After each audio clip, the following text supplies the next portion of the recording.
Howdy, hey people. I've noticed a lot of people struggle with 3D, specifically when it comes to retopology and UV unwrapping. I'll be explaining UV unwrapping today because I've noticed that art school basically just gives you a model and says, yo, fuck around and find out, be a little bit creative, which works for most art things, but for 3D, because it's so technical, I would have liked a little more explanation on certain things like UV unwrapping when I was in your year. So that's what I'm here to do today. We're gonna go from easy on the left to difficult on the right. So we're gonna start with the cylinder and then end up with the face. Um, and I've got my mouse on the bottom right here, so you can follow along with whatever I'm doing, right? So if I press a key, for example, it shows up on screen, so you can just follow along. Alright, so one of the first things I want to be doing is I want to go to Edit, Preferences, and then it's probably ending up on Interface for you, but I want to go to Key Map, and then instead of spacebar action being play, which is probably is for you, it's gonna go to search, because what play does is it plays the animation handle at the bottom, which isn't necessary right now because we're not going to be animated. Whereas if I have it set to search and I close this, what I can do is type in whatever I'm looking for example, cylinder, for example. I can just type that in and click it and a cylinder appears. So for me, it makes my workflow a lot easier. For you, it might not. Second thing we're gonna do is we're gonna go to your objects right here. We're gonna name them. So if you want to name an object, just double click it and name it something. I don't care if it's just you smacking your hand on a keyboard and calling it a day. If that's recognizable to you, that is fine. But the reason why I say name your objects, and I understand it's annoying because teachers do it all the time too, but the reason why I say that is because you need to be able to recall what your objects were when you're in a software like Substance or, Unity. You need to be able to tell what is what. So as long as you can tell apart cube 001 from cube 002, that's fine, but I would suggest naming them something for that reason. Now, the next thing I'm gonna do is create a material. I'm assuming you know how to do it already, but just to explain, you're probably on this right now. You need to go to this little ball at the bottom, and then go to new, and that's gonna create a new material. You can name it whatever. But I've already got Apple in here, so I'll just be looking for Apple L.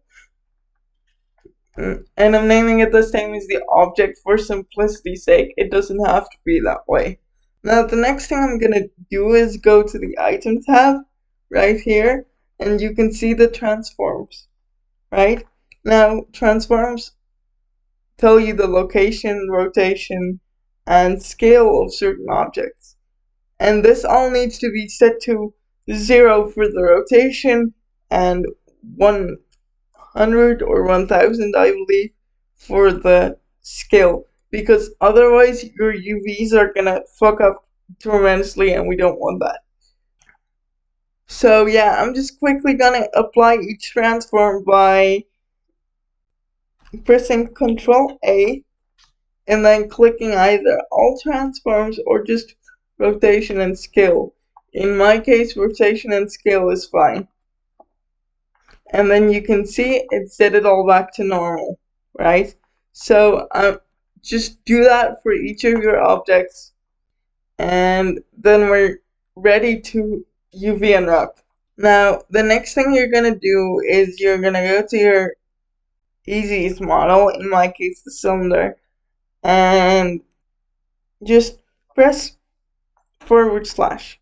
Forward slash isolates this one object you've got selected from all your other objects, so you don't have to look at the mess going on in your screen. You can just focus on working on this one specifically. Okay, and then we can finally start UV unwrapping. Now, because this is a cylinder, typically it has no topology on the top right. You can see this is just a filled in circle.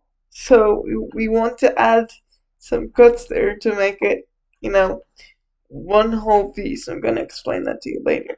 So basically you're just going to either press the knife tool down here or press K. Both of them work. And then you're just going to select one, put your mouse on one dot, and then go to the other side. Click that, press enter, boom. New cut.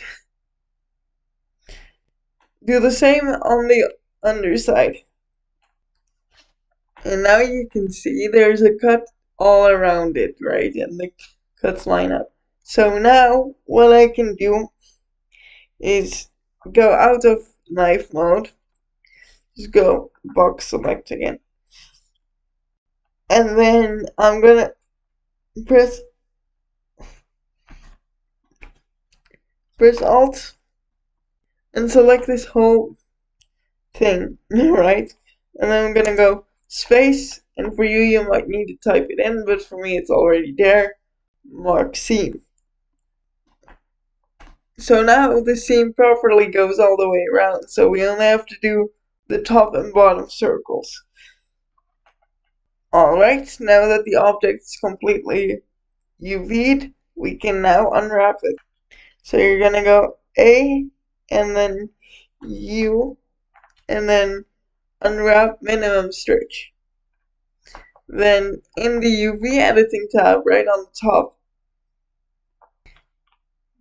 you can see I've got the thing unwrapped right here. If I press new right here, it'll create a new UV sheet. And then I can just kind of play around with the shapes on here. So I'm gonna do this real quick. This is just figuring out what works best for you. Personally, I like scaling them a little bit so that I have space for other objects, so I'm gonna do that. Also, if you press L while hovering your mouse over an object, it selects every linked piece. So I'm just gonna do that for these. Scale them down. Once again, this is the L key. It's just not showing up on my screen right now because screencast keys somehow disables itself in UV editing mode.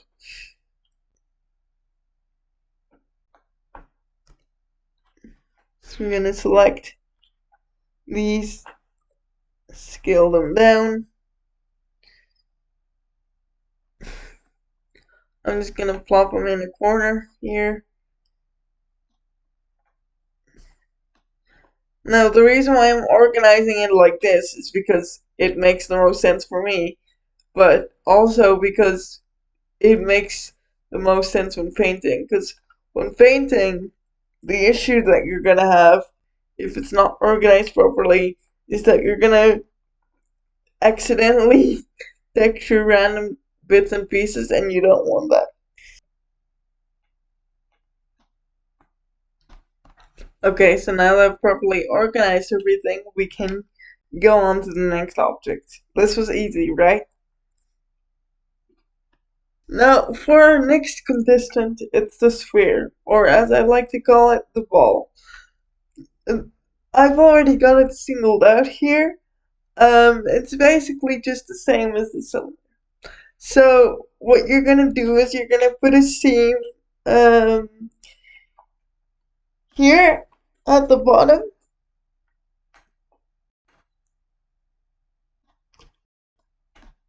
right here, and one at the other side at the top, and then you're gonna splice it down the middle.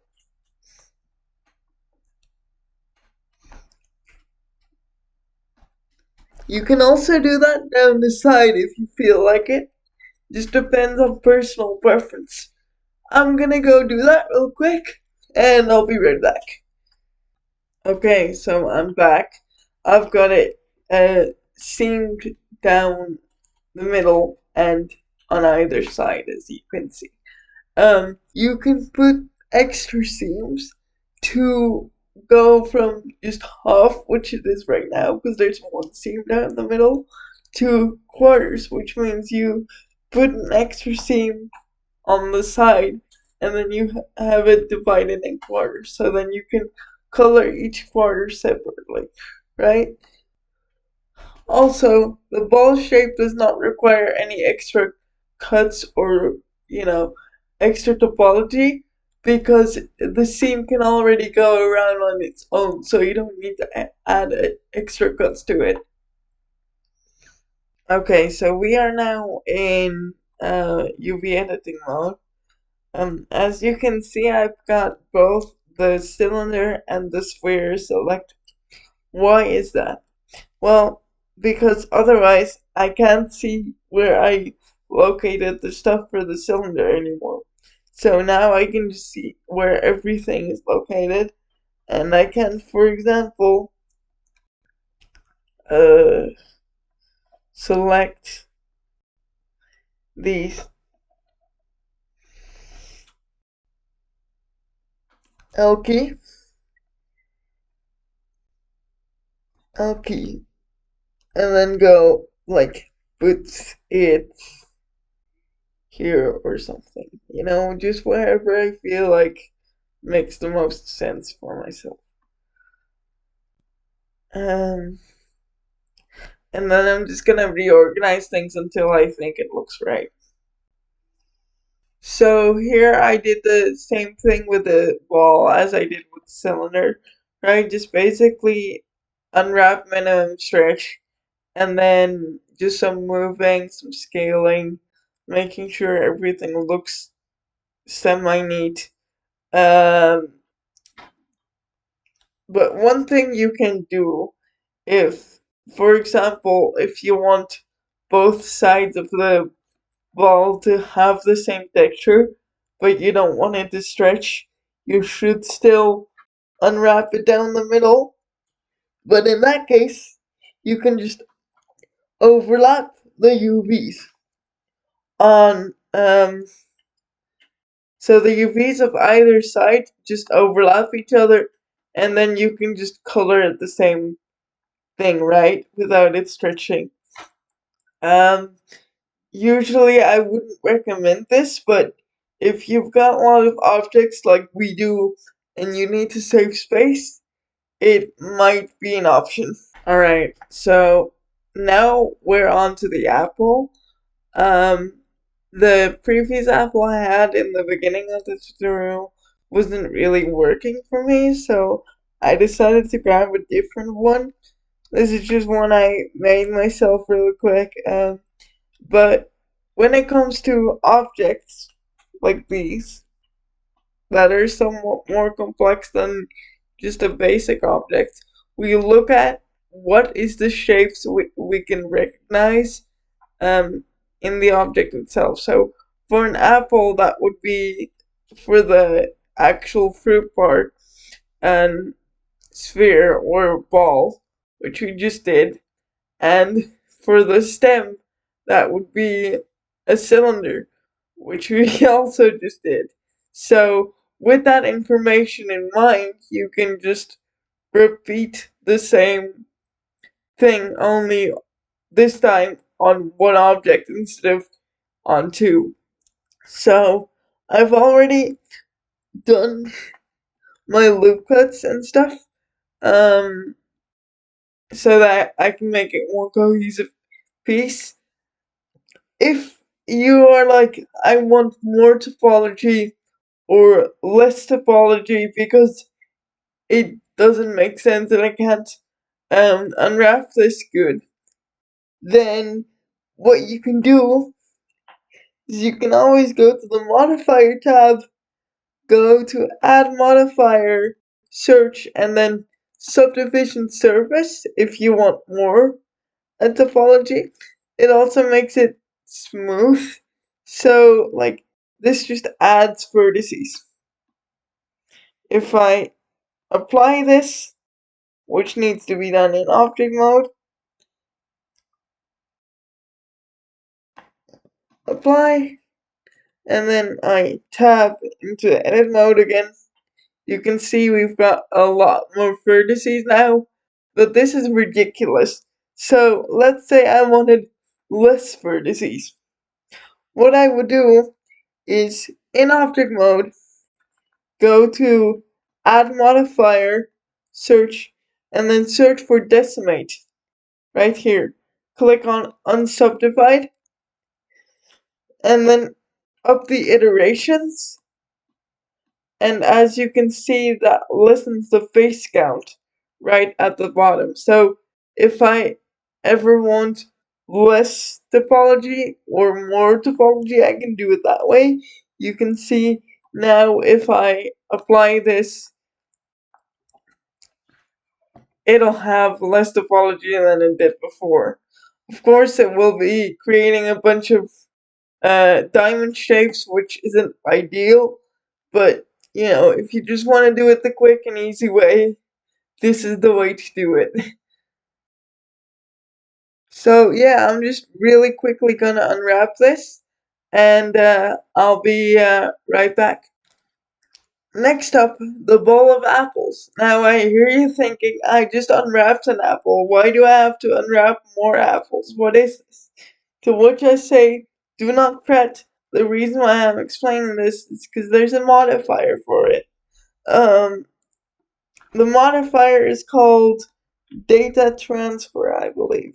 So I'm gonna search for it, type in data transfer, and then it's gonna ask for a source, right? So the source is the apple we already unwrapped. Now, so I'm gonna use the eyedropper tool, select apple loose, and click on the box that says edge data.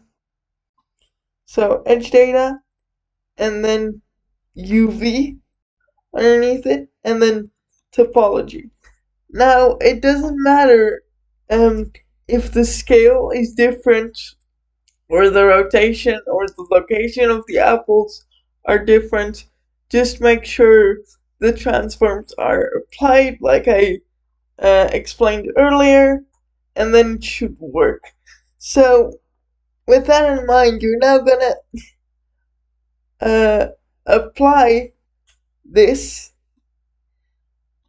and as you can see, when I now select apple L, it's got the seams, right? So I'm quickly gonna do that for the rest of them. Add modifier, data transfer, select this one, edge data, UV seam, mapping to topology, and apply it. And then as you can see, again, the seams are transferred. Let me quickly move around to show you. See? So you can just do that for any object that has the exact same topology as an already existing object. So if you change anything about the way the apple is shaped, it won't transfer properly, but because these apples are shaped the exact same way, the seams can just transfer. This does not mean the unwrap has transferred, so you do need to press A to select all, and then unwrap minimum stretch, and then, you know, move the puzzle thing over here around again till it looks right. So I'm quickly gonna do that. I already did the bowl. I'm not gonna explain that to you because it's just another UV sphere, but this time cut in half, so I assume you know how those work, right? Okay, you may notice that the seams on this model are blue, and that's because they're not seams, they are sharps. Basically, the difference between a sharp and a seam is a seam just tells the program, hey, stop, and like continue the texture later so that we're not stretching it too much. And a sharp is just, this is a sharp and full stop, right? So why do we use sharps? We use sharps to indicate a sharp edge, like on this axe. Um, Opposite of a sharp, you have a crease. So I have a cube here. Let's say I wanted to crease this cube. What I would do is I would go to item, and then I would increase the main crease. What this does is it tells the program this is a crease, not a sharp and not a seam, but somewhere where the software is supposed to bend it. It's kind of similar to a bevel, but in UV terms, if that makes sense. So now that you know the difference between sharps, seams, and creases, let's go back to that X. So you might be asking, why does this object only have sharps and not any seams or any creases? And that's because it has to do with the topology of the model. It has to do with how many polys are we dealing with, how simple is the model, what's the aim? Because obviously this is a very simple, very low poly model where we just want to point out the uh, sharpness of the blade and the like clear edges it has, right? So you wouldn't put any seams on that because it doesn't require any. Now, if you had a much more intricate, let's say, humanoid model where you had arms, legs, a face, then in that case it might be helpful to add creases and seams and edges depending on what parts you want to be sharp, what parts you want textures to stop and start, and what parts you want to uh, and what parts you want for textures and edges to curve, right? So yeah, it just depends on what you're working with, really. I'm gonna unwrap this baby. I will see you when we are working on the face. Okay, last one. The face. This one is kind of difficult because unlike an apple, you can't just recognize a basic shape in there and then unwrap based on your knowledge of shapes.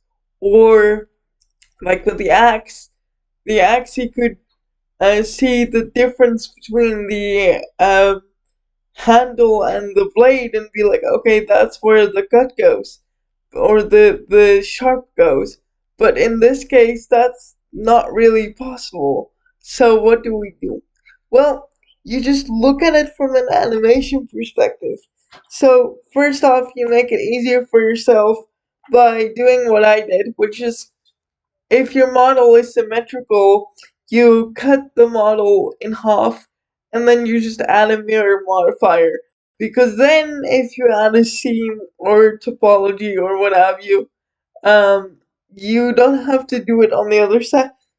It automatically copies when you apply the modifier. So, yeah, it just saves you time.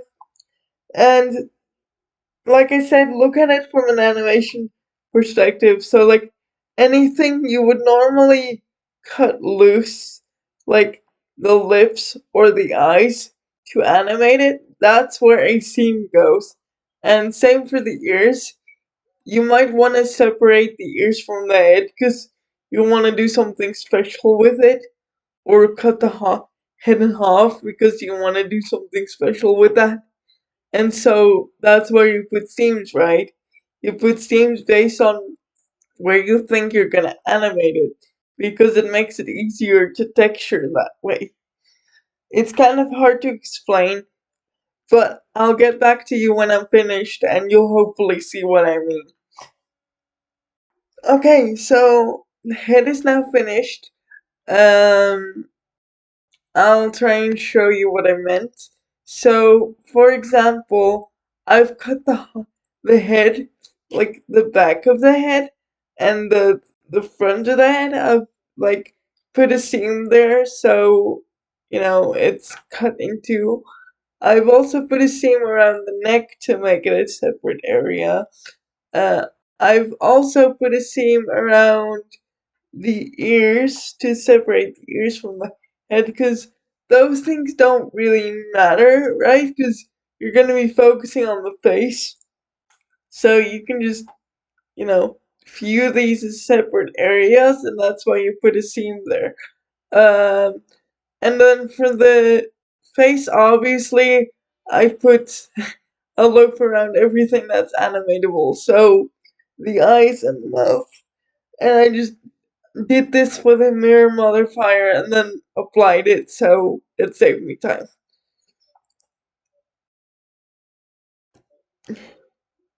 If I now unwrap minimum stretch and I go to the UV editing tab, we've got a nice looking face, right? This is what a face is supposed to look like. If it doesn't look like this, you can just look up other tutorials that go more in depth or look up examples online of how other artists did it. Personally, that helped me a lot. But yeah, I hope what I've explained made sense. Now I'm gonna make a neat little sheet out of all the items and export it so I can make a clear overview of what I'm picturing.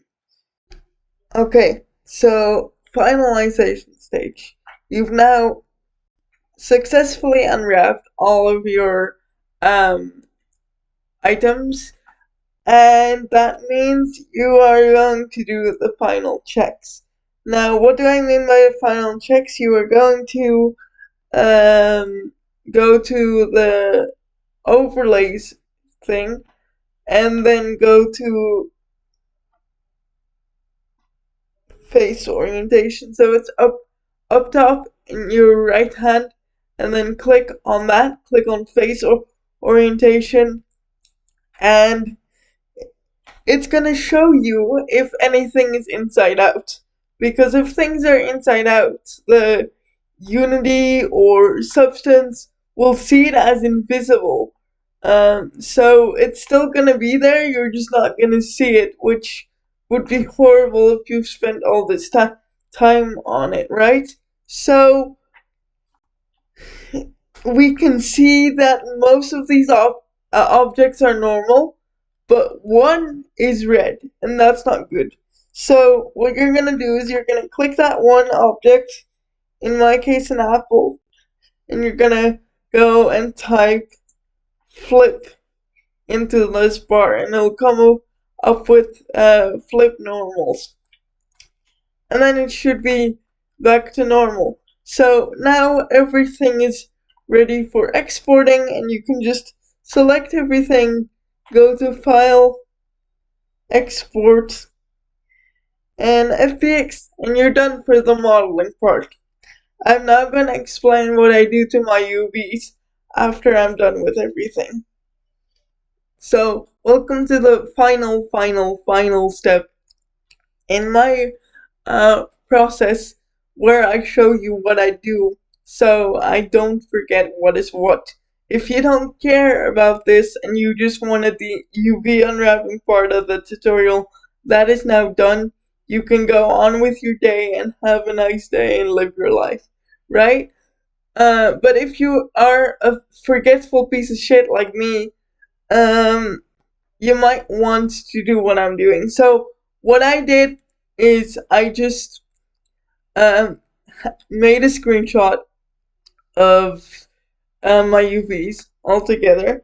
And then what I'm gonna do is I'm just gonna create boxes around it. So for example, the axe, if I want that to be black, I'm just gonna put a box around it so I don't forget to color this area of the UV path black. Um, if I want the cylinder to be red, I grab the red color and draw a box around the cylinder shape. I'm aware that software like Substance Painter shows you your UVs while you're texturing, but it only does that if you've created materials with the same name as the objects, right? So if you want to make a mental reminder for yourself in case you forgot to do that, or you're just lazy, or you use different software like me, you can just do it like this.